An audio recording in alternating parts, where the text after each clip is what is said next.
Let me tell you about a client of mine. We'll call him Alex.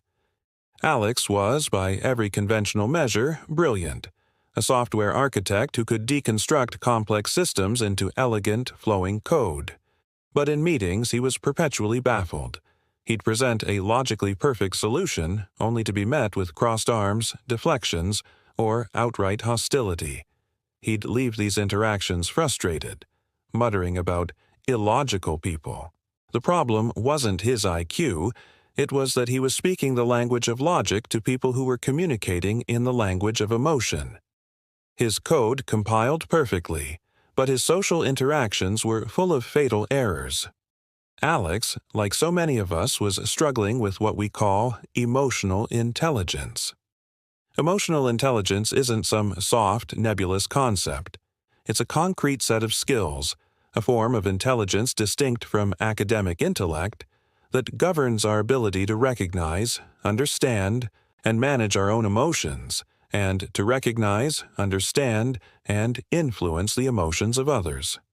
Think of it as the operating system that runs in the background of all our social interactions, and for Alex, it was an outdated version with a few critical bugs.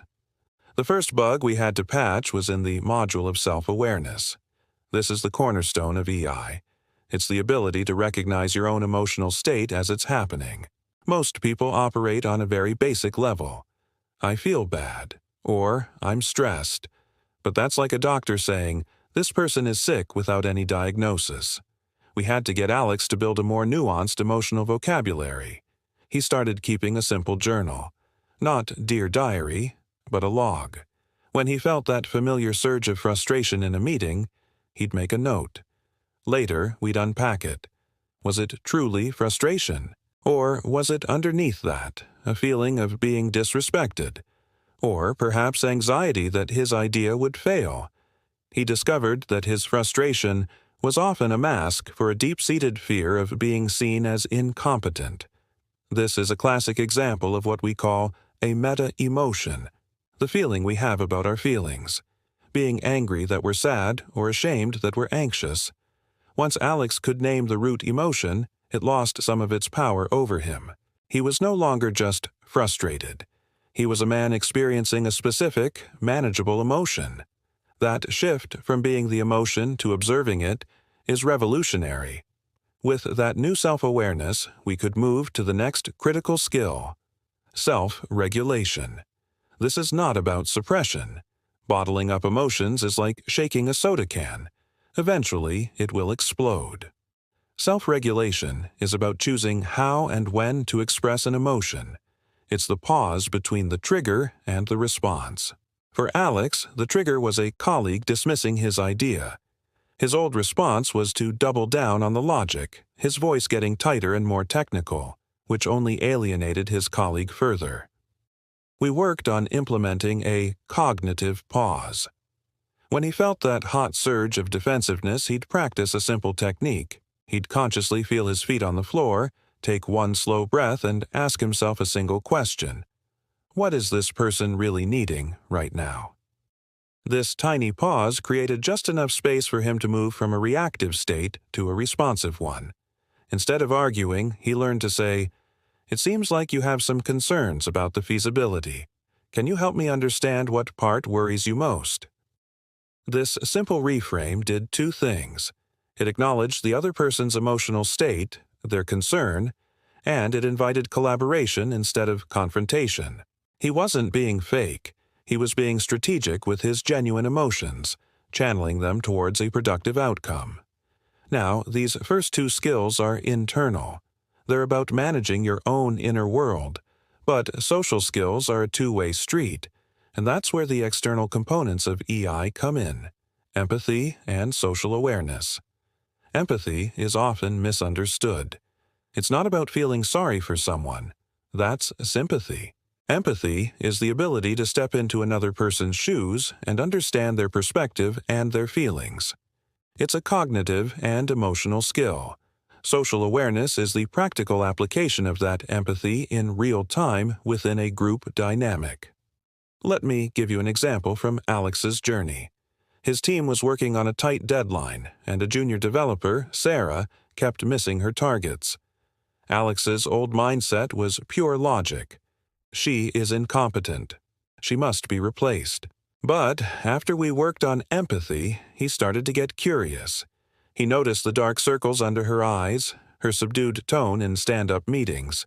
Instead of confronting her with a list of failures, he took her for a coffee and asked, "Sarah, this project has been a grind for everyone. How are you holding up?"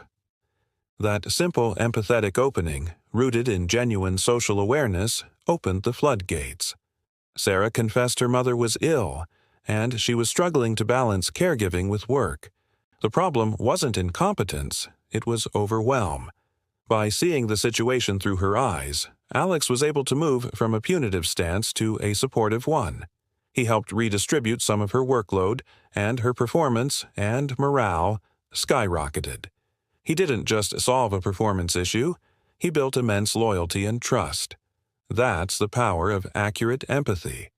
Finally, we come to the culmination of all these skills: relationship management. This is the art of using your awareness of your own emotions and those of others to build strong, positive connections and navigate conflict effectively. It's the visible output of your internal EI work. For Alex, this meant learning the language of appreciation. He discovered that while he felt valued through acts of service, like when someone helped him debug code, his project manager felt valued through words of affirmation. Alex never gave them because, in his mind, a job well done is its own reward. But once he understood this, he started making a small effort. After a successful launch, he sent a specific, genuine email to the project manager and copied senior leadership, praising her organizational skills.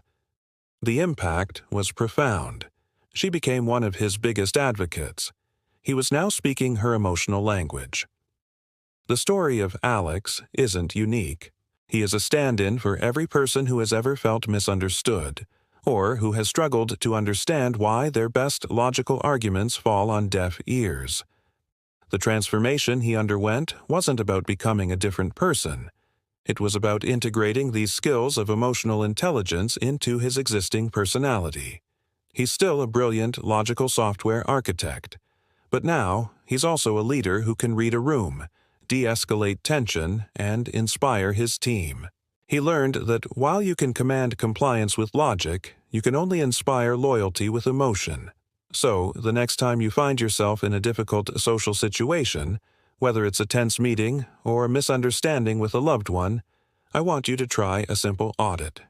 First, turn your attention inward. What am I really feeling right now? Name it. Then, create a pause. Just one breath. Use that space to ask, what might this person be feeling? What's the unmet need behind their words?